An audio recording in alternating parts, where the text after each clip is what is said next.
बात्या आश्रयस्थल निर्वाचन बैठक विजय प्रार्थी विरुद्ध में बीजेडी अभियोग। हेलो व्यूज मो कह स्वागत करुचे PK 794 यूट्यूब चैनल को। आज भिडियोटी बहुत गुरुत्वपूर्ण वीडियो।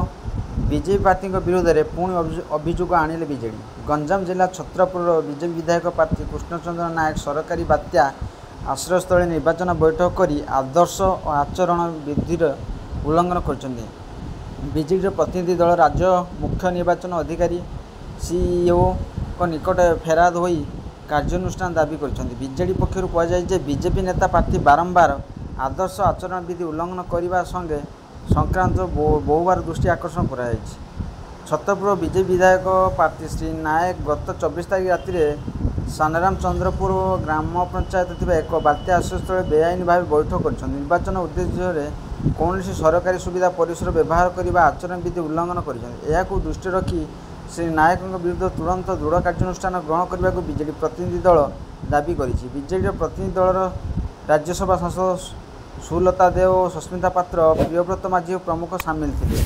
आशा करी वीडियोटी भल लगे लाइक शेयर सब्सक्राइब कर बेल आइकन दबाइए।